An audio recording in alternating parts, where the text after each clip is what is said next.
Hello ladies and gentlemen, Yessik here again to bring you a small presentation of Atom Zombie Smasher, mispronounced that, by Blendo Games.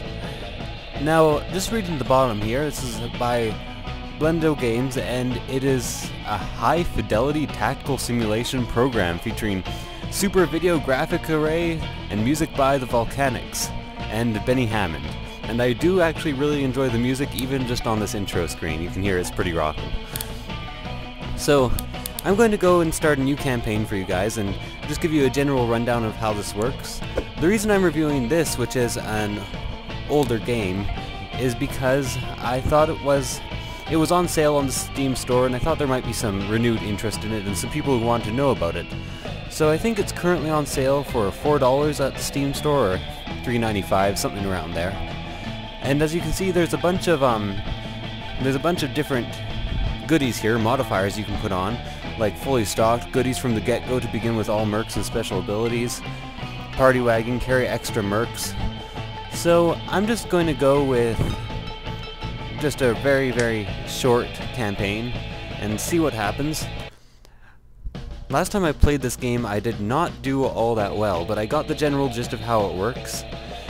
And I think it's worth looking at. It's not a very graphically intense game, and it's not the best game I've ever played, but for $4 it has enough replayability, enough value, and it's enough fun to take a look at and to afford the $4 price.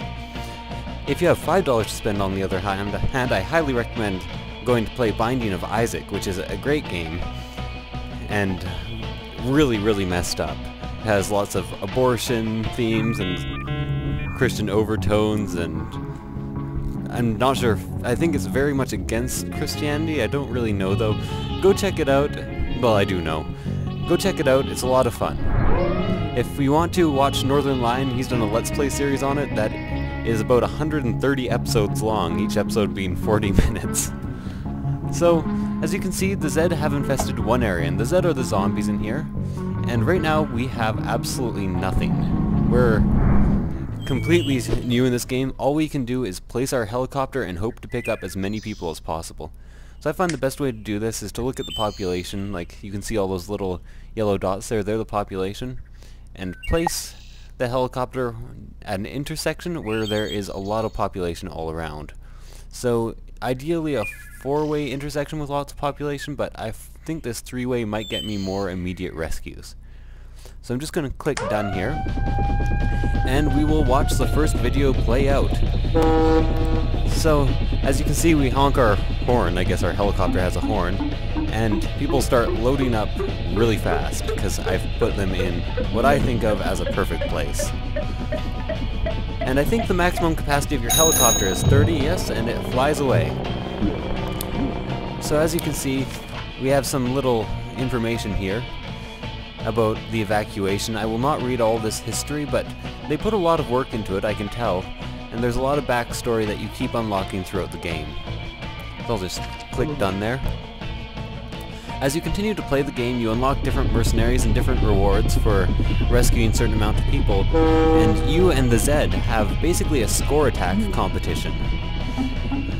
So the more they invade and the more people they kill, the higher their score is, and the more you rescue, the higher your score is.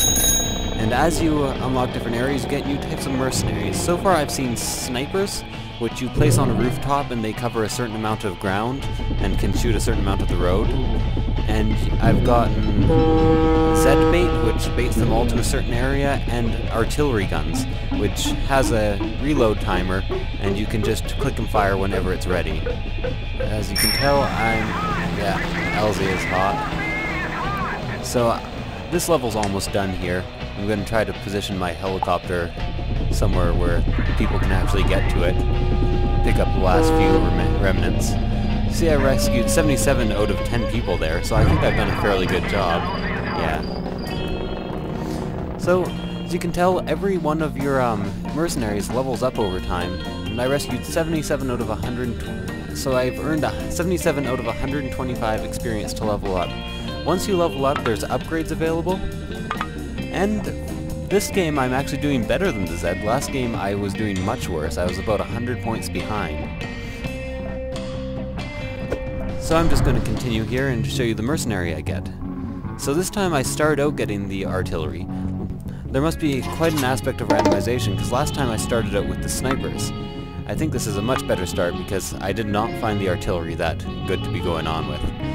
So I'll just play one more level, I think, maybe two. So as you can tell, the Zed have invaded 2 more areas. This area is already dead.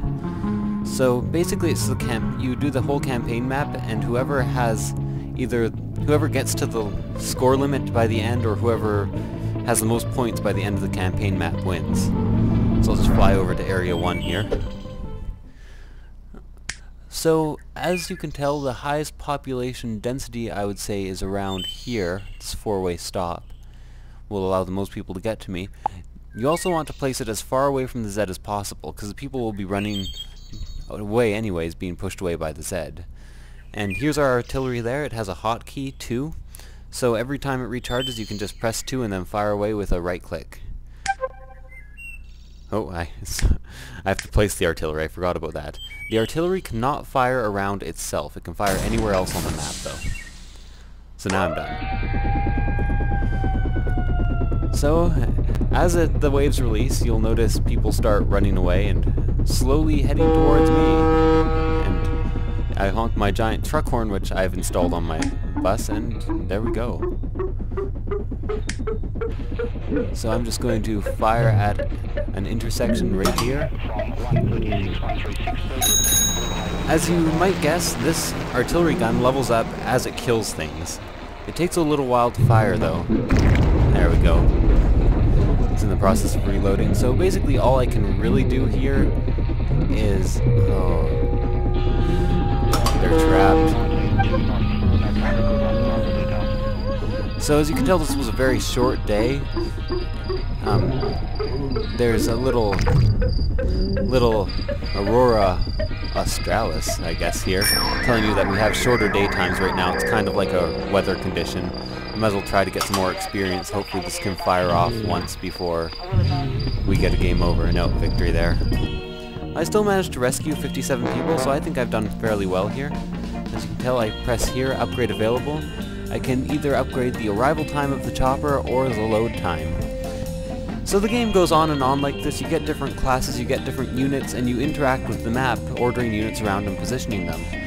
I think this was actually based on a real military simulator, which is pretty cool, and I would highly recommend picking it up just for a look. It's an interesting idea for a game. It has some cool music, it's fun to play. Anyways, this was Yessik, and I'll see you guys next time.